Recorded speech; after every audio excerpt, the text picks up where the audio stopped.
Agora, gente, já que a gente está falando de atos golpistas, né, muita gente que não aceitou a derrota do ex-presidente Bolsonaro, o presidente do TSE, ministro Alexandre de Moraes, marcou para o dia 22 de junho o julgamento que pode tornar Bolsonaro inelegível. Ele responde a 16 ações só no TSE que também podem acabar com esse resultado, né? Tudo indica, mas obviamente que a gente não sabe, até porque o julgamento não aconteceu, mas que ele pode, de fato, perder a possibilidade de se candidatar em 8 anos. Imagina só, é estranho, né? Imaginar que Bolsonaro não vai se candidatar, simplesmente, o que vai acontecer, né? O futuro político de Bolsonaro, como é que vai ser? Será que ele vai conseguir criar ali um fantasma que seja capaz de trazer pessoas que estão aliadas a ele ali, que estão próximas dele, a um patamar que ele chegou? Olha, eu fiz a minha coluna de hoje no UOL sobre isso. Caçar Bolsonaro não acaba o bolsonarismo. Também acho. A gente vive num país de políticos populistas. Ele vai ser caçado agora, tá muito antes da eleição. 4 anos atrás, a gente não imaginava o Lula presidente. Sim. A gente não imaginava que as pessoas fossem capazes de tão rapidamente recontar a história de corrupção que efetivamente ocorreu ali, porque nós não estamos falando de gente que foi acusada, nós estamos falando de gente que devolveu milhões que roubou. Aí fala, não, mas é acordo de delação premiada. Tá, e de onde ele tirou 500 milhões o cara para devolver? Ele realmente pegou esse dinheiro, aquilo realmente aconteceu. E é grave. E essa história toda se reverte muito rapidamente. E aí o Lula se viabiliza com a questão democrática, por quê? Por causa do radicalismo do bolsonarismo no poder. A gente está vendo um governo Lula que a única coisa que ele faz é ser diferente do Bolsonaro, cada vez falando uma groselha pior que a outra. A gente vota no cara. A gente não, porque eu não votei em nenhum dos dois. Nem saí da minha casa para votar, vocês podem conferir no TSE. Mas a pessoa foi lá e vota no cara pela democracia, o cara traz todos os presidentes da América Latina para cá, com honras de chefe de Estado, um ditador sanguinário denunciado por crime contra a humanidade. Aí ainda vai lá os caras que estão junto com ele, bate em jornalista, e a jornalistada tudo quieta. Cadê o mexeu com uma, mexeu com todas? Era o soco no peito da Adélio Ortiz. Então, assim, é um governo que está indo por um caminho que não é o da moderação no discurso. E a economia degringolando. Todo populista sabe se vitimizar. Na minha cabeça, que é o que eu coloquei na coluna, o Bolsonaro já conta com isso, que ele vai ter os direitos políticos cassados. Já vai partir para vitimização e já tem o plano B, porque já tem até pesquisa do plano B. Na cabeça da gente, plano B é filho ou a Michele. Sabe quem o bolsonarista põe de plano B? Tarcísio. Tarcísio, eu ia falar isso. Então, assim, o bolsonarismo, diferentemente do lulismo, também tem isso. O lulismo, ele é uma força política que ele nasce com a base social do Lula, construída durante décadas. E essas pessoas são a base social dele, que são, assim, todo tipo de eleitor. Não é o Lula afetivo, esses caras que ficam aí falando groselha em rede social. O Lula tem uma base social gigantesca, diversificada, que vem de muito tempo. Às vezes até crítica a ele. O Bolsonaro, ele não tem base social. O que o Bolsonaro tinha é o seguinte, não havia oposição em determinados campos ideológicos que fosse significativa. Havia ideias em busca de um rosto. E se colocou o rosto do Bolsonaro para defender as ideias, que eu nem acho que ele fosse tão partidário assim. Ele surfou naquilo. Ele não tem uma base social. Ele vestiu o figurino. Ele vestiu um figurino. Como o processo dele de chegada ao poder é esse, você pode colocar outro. É diferente. Agora, Madeleine, ele vai continuar sendo um grande eleitor. Vai. Mesmo se for cassado, ele vai fazer campanha para todo mundo, ele está muito atento para o ano que vem na eleição para prefeito, porque ele percebeu a importância de se eleger uma base forte nos estados, como forma de alavancar para a eleição para presidente depois, né? São Paulo, inclusive, ele está muito atento. Sim. Porque São Paulo é uma cidade importante, aliás, tem feito movimentos em direção ao prefeito de São Paulo, Ricardo Nunes, que tem uma base importante, que é o MDB. O MDB tem uma estrutura muito forte em São Paulo e o Bolsonaro tem alguns acenos aí para ir para com o prefeito que quer e já trabalha para ser candidato, né? Sim, já não quis o Salles. Já não quis o Salles. Porque esse cara, bem ou mal, tá prefeitando, né? Esse tá prefeitando. Você pode não gostar dele, mas ele tá prefeitando. Você não vê ele dando chilique, você não vê, ele tá prefeitando. E ele tem a caneta, né? Tem a caneta. E tem a caneta, que nomeia. É que eles viram também que o Salles é um perfil mais radical e pro eleitor paulistano, o eleitor paulistano não gosta de um perfil tão radical, né? Assim, por isso que eles também deixaram de carta fora do baralho. Bom, pelo menos por enquanto, né? Não dá pra saber. Agora, o Tarcísio, pode ter sido, né, ou é uma grata surpresa para o Bolsonaro. Agora, será que Tarcísio quer se associar tanto a essa figura do bolsonarismo? Porque ele está criando um caminho não independente, mas um caminho positivo dentro de uma linha que não é uma linha tão radical, né? Não sei o que você acha, mas assim, eu acho que... Será que ele vai querer se associar tanto a essa imagem? Claro, se o Bolsonaro quiser tornar ele o candidato no lugar, né, dele, se ele de fato não puder concorrer à eleição, eu fico me pensando assim, qual que é a força, ou se essa força é boa ou não pro Tarcísio? É boa. Para presidente e para governador também? Também, porque assim, quem vota no Bolsonaro, quantas das pessoas que votam no Bolsonaro concordam com esse discurso que ele faz? Quantas pessoas você conhece, assim, na sua vida que concordam com aquilo? Várias. Sim, mas tô falando na proporção da população. Quantas pessoas se sentem... Muitas não. Muitas não, muitas estão votando. Assim, a última pesquisa Genial Quest que teve antes mostrava que metade do eleitorado do Bolsonaro era antipetista e metade do eleitorado do Lula era antibolsonarista. Aí você tira esses, porque esses estão votando contra, não estão votando a favor. Entre os que estão votando a favor, era um residual pequeno que concordava com as falas dele. A maioria acha aquilo exagerado. É um momento que nós estamos tendo da nossa política que você chama de polarização tóxica, né, tecnicamente, que é quando você não é uma polarização política, é quando um grupo desconfia moralmente de quem faz a outra escolha, e então precisam se destruir.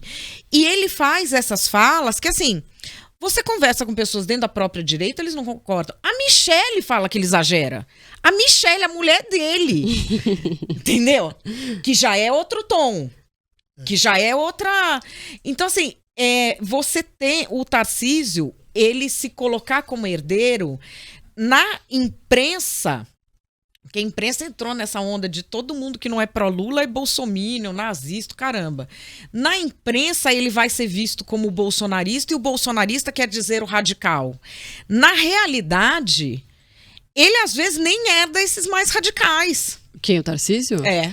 Não, ele tem se comportado longe dessa imagem, eu acho até. Não vamos esquecer que ele apareceu ao lado do presidente Lula nos primeiros meses por conta de uma série de eventos, né, de coisas que ocorreram aqui com as tragédias. Das tragédias, trouxeram o presidente aqui e ele fez uma declaração no sentido, não me lembro exatamente a frase, de que o governo federal e o governo do estado estavam juntos para enfrentar a tragédia e as mortes do litoral de São Paulo. Sim, lembro disso. O bolsonarismo caiu de pau em cima dele. E aí ele tirou um pouco o pé. Aí ele voltou a dizer que... Falou, eu tenho que estar naquele lado, né? E ele voltou a se aliar mais ao bolsonarismo porque não quer perder os votos dos bolsonaristas, né? Eu acho que ele vai transitar por aí. De vez em quando ele vai dar uma pisada para cá, mas ele vai continuar pisando para lá para não perder o capital bolsonarista que gosta dele. E eu acho também que ele tem se preservado, né, muito. Então, assim, ele vai pro jogo quando é para mostrar que ele tá ganhando o jogo, né? O jogo, assim, uma obra que seja, tô inventando aqui. Mas ele aparece em bons momentos para ele sair na foto, né? Quando não interessa, ele não fica em embate. Ele fica lá governando, tal, fica mais na dele. Ele não tem esse perfil que a gente tem visto muito de declarações polêmicas, né? Isso, Por exemplo, vacina. Ele falou alguma coisa, vamos vacinar porque vacina é importante, não sei o quê. Recebeu críticas, depois ele voltou atrás. Ele manteve o programa da vacinação, está investindo na vacinação, mas ele não faz o discurso anti-vacina, contra a proteção das pessoas, pelo, aspas, o que não existe, o direito de não se vacinar. Nas questões de saúde pública, a gente não tem direito de não se vacinar, à medida em que, se eu não me vacinar, eu posso contaminar você e todos os outros. Exatamente. Mas, enfim, essa é uma outra discussão. Né? Também tem uma outra coisa que, assim, isso as pessoas falam pouco. Eu fiz parte da equipe que erradicou a polio em Angola. Eu fui consultora internacional do Unicef nisso. E lá eu aprendi uma coisa que aqui no Brasil, com tanta campanha de vacinação, eu não tinha aprendido. Você não se vacinar, você sabota a vacinação do conjunto. Claro. Esse que é o problema. Para uma vacina funcionar, não adianta você tomar a vacina. Você não vai estar imunizado 100%. Você precisa, por exemplo, pólio é acima de 85% da população imunizada. Porque quando você se imuniza, o que é? Você, não é uma coisa assim, não tem vírus em você. O seu corpo vai produzir um vírus vacinal. E ele vai soltar esse vírus vacinal no ar. E é esse vírus vacinal que mata o outro, entendeu? Uhum. Então, para isso funcionar, todo mundo, assim, vamos dizer, 85%, 90% tem que fazer parte. Então, é um pacto. Vacina não é individual, é um pacto coletivo. Ninguém larga a mão de ninguém. Não, e essa história é mais uma daquelas dos radicais. Porque você sabe como é que começa o antivacina aqui no Brasil, né? 2010, movimento vegano, que essa é a ação que está no STF, reivindicando para não vacinar os filhos. Até hoje não foi julgada essa ação de ter direito de vacinar ou não. Mas eu acho ótima a solução de momento que foi dada. Se subtrai a guarda da criança por um dia, atualiza o calendário de vacinação e devolve para os pais malucos. Agora, eu acho sensacional. A pessoa eu achei prático, prático. Né? O senhor é maluco? Ok, o senhor é maluco, mas não vai matar a criança também. Seja aqui, sem matar me dá a criança um dia, ou pouquinho tempo, uma horinha, a gente vacina no posto e devolve. Mas é isso, é só isso, só leva no posto, às vezes nem tira, já ali mesmo, olha, o senhor nesse momento tá sem a guarda, vacina, com a guarda. Agora, só uma coisa, Marcela, o Tarcísio vende a ideia de ser o técnico, né? E com isso ele ganha adeptos aqui no estado de São Paulo. Sim, que né? é um estado que acredita nessa conversa. Eu sou técnico. E politicamente ele não larga da companhia do ex-presidente Bolsonaro. Esta semana participou de um evento em que bateu continência para tropas e tal, perfilado ao lado do ex-presidente Bolsonaro, enquanto, por outro lado, ele vai tentando ganhar os eleitores conservadores do estado de São Paulo. Não podemos esquecer que o interior do estado de São Paulo deu vitória maciça para o Bolsonaro. Não, e assim, se for olhar... A capital deu vitória para Lula. Então, tem um capital disponível e pronto aí para ele. E ele se apresenta como técnico, não político. Mas se você for olhar o histórico de governadores aqui de São Paulo, tem esse perfil, né? Esse perfil mais comedido. Tucano, né? Tucano, basicamente. Sim. Mas não que ele seja. Mas enfim, tem até uma mensagem sobre isso aqui do Tarcísio, que... Tarcísio que não é o governador? Vai que é o governador. Vai que é o governador, dá uma olhadinha. 9, chama nós para fazer um Flow News aí no Palácio dos Bandeirantes.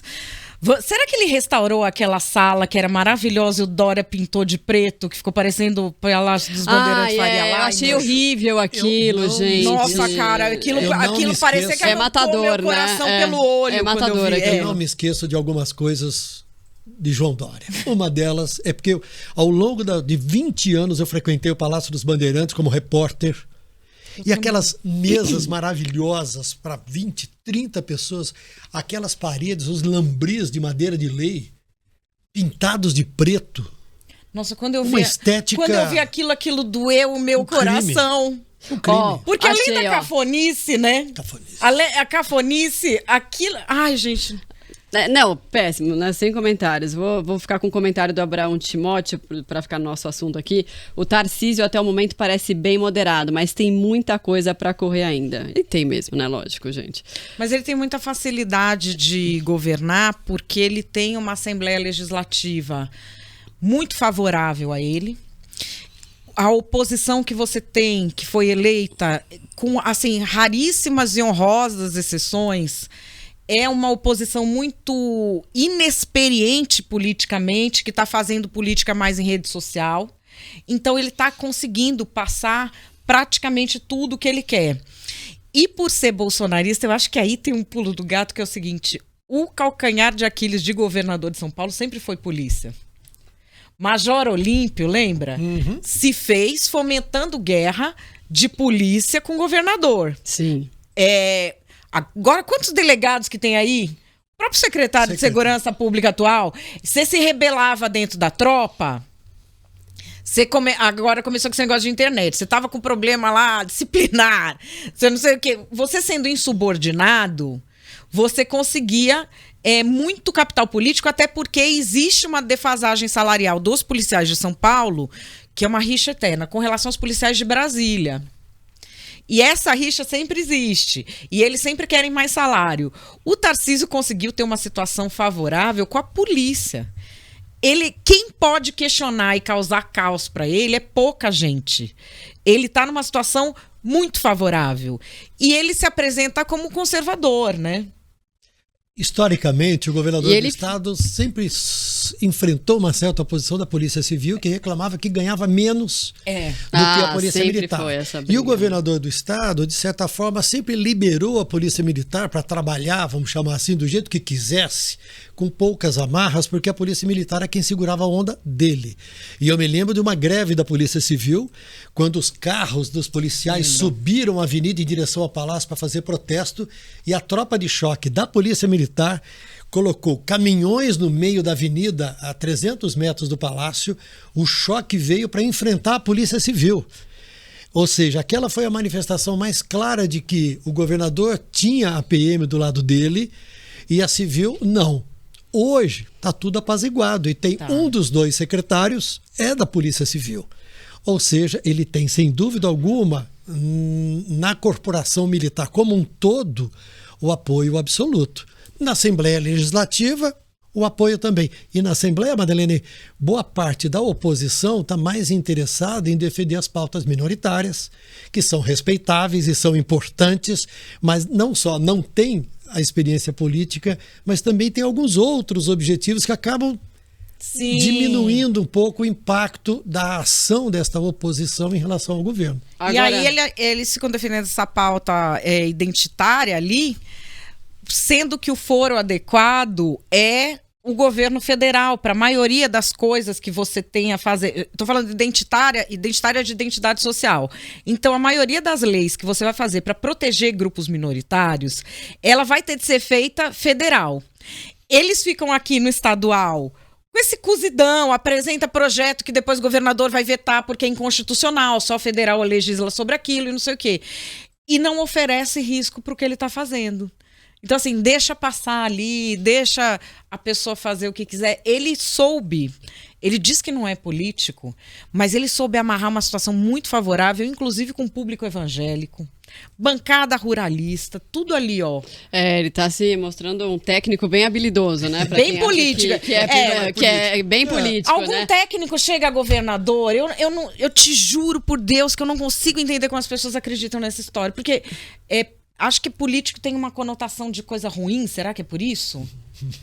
Não sei, porque assim, se o cara não for político, gente, ele não vira nem síndico de prédio, né? Coisa mais governador. É verdade, você tem que fazer a social ali com todo mundo, né?